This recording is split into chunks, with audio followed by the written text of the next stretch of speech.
Hi friends, this is a video for a little bit more explanation about section 6.8.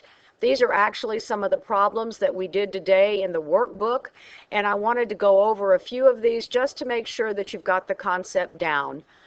So we are going to talk about the counting principle, which helps us determine how many possible choices we're going to have given different situations. So in our first example, we've got a choice of turkey, roast beef, or ham for our meat. So that's the first thing we have to choose, is our meat. Then we have to choose our bread type. 3 choices there.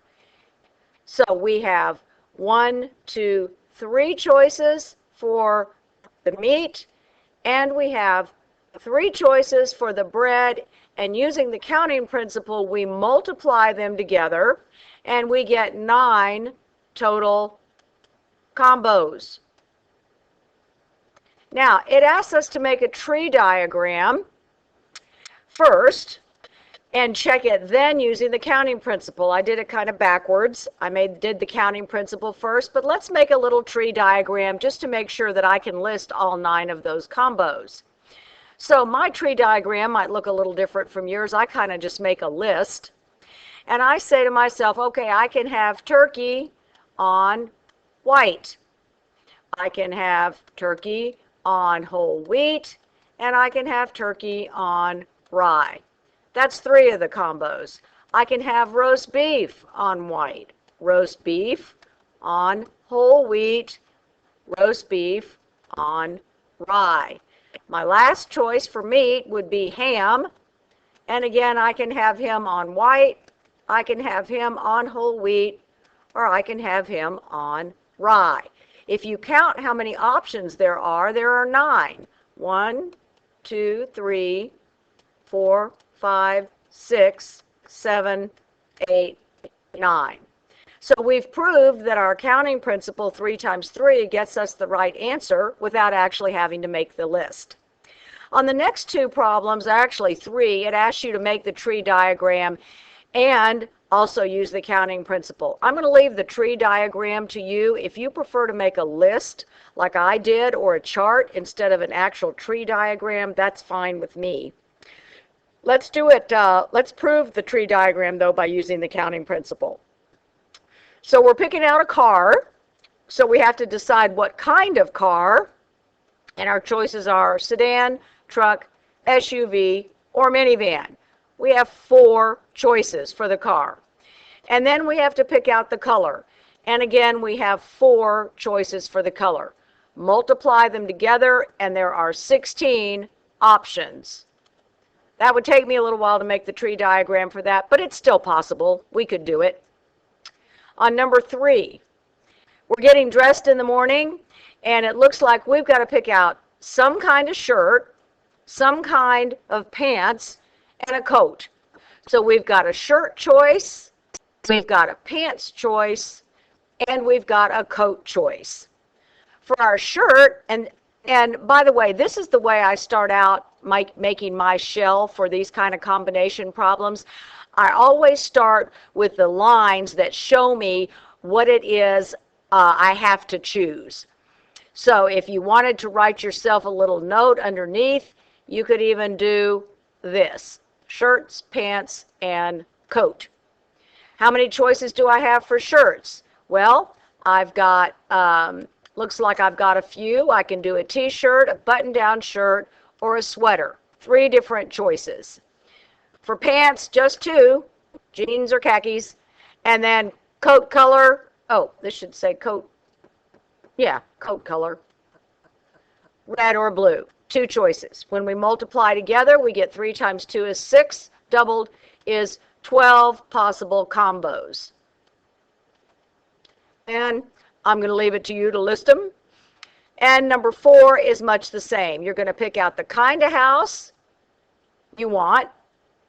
You're going to pick out the kind of siding, and it looks like it's a color choice. And then you got to decide how big do you want your garage to be. So for the type of house, we've got 1, 2, 3 choices, ranch, 2-story, or tri-level. For the siding, so we'll put down here type of house. This is siding, color, and garage choice. So there's 2 colors we can pick for the siding, and there's 2 choices for the garage. So again, we multiply straight across. This looks like this is also 12 combos. So I'm hoping you're getting the idea on number 5 and number 6. I'll let you work those on your own. Hopefully you got to them in class. I want to kind of skip down to number 7 because this is a little bit more sophisticated problem. And we talked about some of the telephone extensions in class, and this will be kind of a little bit of a review. So the telephone extensions at a company, and usually these are added onto the back end of your already 7-digit telephone number, is a 4-digit extension. So there are my 4 positions for my extension. It says how many extensions are possible if there are no restrictions. Now we're going to assume that these are numeric extensions and that these are digits. And just to review what a definition of a digit is a number from 0 to 9. And if I asked you how many digits are there, well, there's 10. You might think there ought to be 9, but there's 10 of these guys. Because if you count on your fingers, 0 through 9, you count how many there are, there's 10 because of the 0 guy. So if there's no restrictions, then that means the first part of the extension, the first digit, can be any of 10 choices, 0 through 9. So can the second one, so can the third one, and so can the fourth one. Be any choice of 0 through 9. So if you multiply 10 times himself 4 times, or that would be 10 to the 4th power, we get a 1 and 4 zeros. That is 10,000. 10,000 extensions. All right, that's quite a few. That's pretty good. Hopefully your company's not bigger than that. Now in part B, it says, okay, now I'm going to put some restrictions on these digits. What about if the first digit cannot be a 0 or 9? Doesn't say anything about the second, third, and fourth one, but it tells us that this first digit can only be 1 through 8. So we've taken away 2 of these 10 choices. So our first digit only has 8 options, whereas the other 3 still can be any number between 0 and 9. So now we have 10 times 10, that's 100, times 10 is 1,000, times 8 is 8,000. We've whopped off 2,000 choices just by making the restriction. And now the third question says, how many extensions are possible if the first digit can only be 1? Well, if the first digit can only be 1, we only have 1 choice for him. But we have 10 left for the other 3. So now we multiply 10 times 10 is 100, times 10 is 1,000, 1,000 times 1 is 1,000. So you've really cut off lots and lots of your extension possibilities by limiting this first place right here to just 1 choice. So hopefully you're understanding this a little bit better. Let me skip to the second page, and I want to get down to some of these probabilities. So I'm going to leave number 8 for you. Well, let's just do number 8 real quick.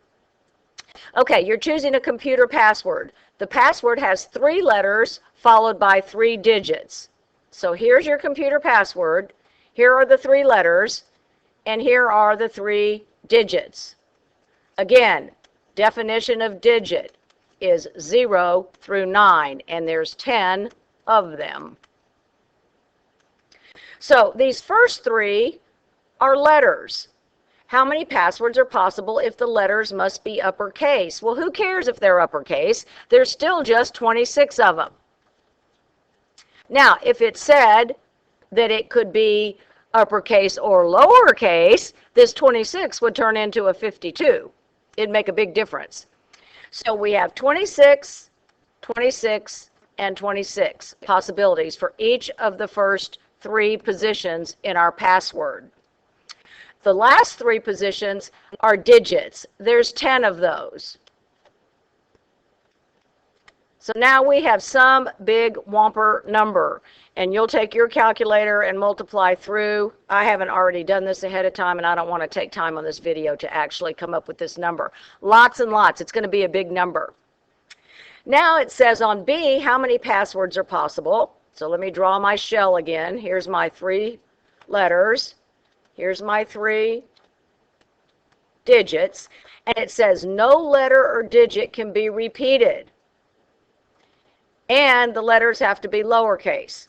Well, you still have 26 choices for that first letter. Now they're lowercase.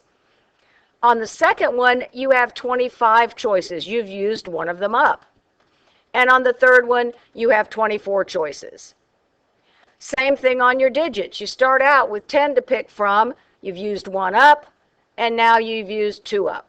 So when you multiply this out, you'll find out you have far fewer than you did in 8A.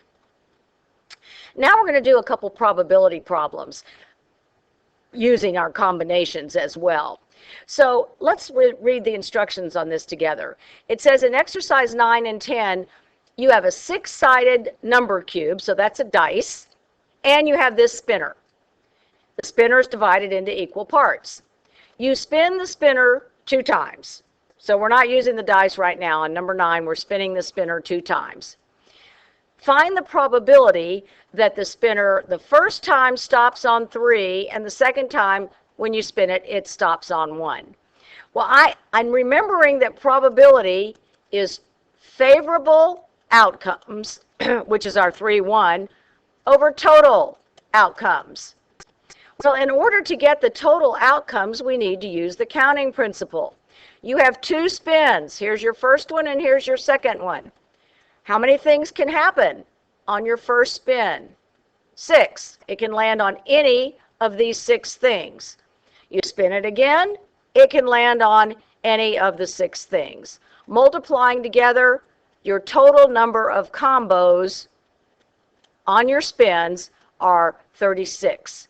That's going to be the denominator for our probability. And there is only one combo where you spin a 3 the first time and a 1 the second time. So you have a 1 out of 36 probability of doing a first spin of 3 and a second spin of 1. Let's look at number 10. You spin the spinner once and roll the number cube once. So now your number cube has 6 numbers that show also. So it's kind of like the same as the spinner. Find the probability that the spinner stops on the same number that you roll with the number cube.